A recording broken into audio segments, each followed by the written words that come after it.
Yeah, I mean, I was just going to say that, I mean, there's bad actors in every industry, but in commercial trucking, it's definitely heading in the direction to where every single driver needs a dash cam. And with our programs, we have we have several loss prevention programs it's basically coaching these drivers up. It's not coaching them out. We're not pointing at the fingers saying you're a bad driver. If anything, it's really taking into context, maybe that truck shouldn't have been on that road in the first place. And, from an educational standpoint, a lot of drivers might feel like, well, I don't want to have a camera. I don't want to be dinged if I take a hard turn or if I'm speeding. But ultimately, that's exactly from an underwriting perspective, what we need as a startup in order to be, the most profitable company we can. And what we're learning in these conversations with dash cams is that if anything, it's going to protect these guys. We've seen many videos before where an accident happens right in front of them and that truck never even touched the vehicle, but they're being blamed for it.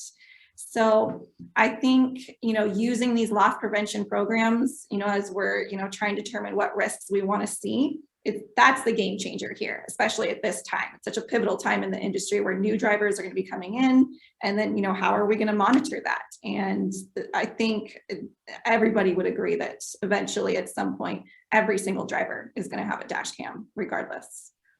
Yeah, I love that you bring up that, that's a good sales point for my salesmen out there listening, or the underwriters out there listening for that matter of, it's a protection for them to have those driver cams. Really same thing for, me as a driver, if I were to have that cam, or an Uber driver or whoever it might be.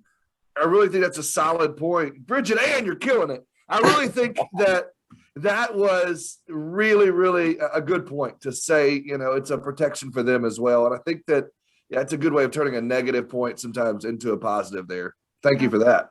Yeah, they've got a target on their back, right? So we're helping them, right? They've got that big limit policy, and people know, right? Lawyers know that they're a target of litigation, and maybe when they're not even at fault. It happens every day, and we see these videos almost every day, like Bridget's mentioning, where, right, it's exonerating a driver that's covered by us.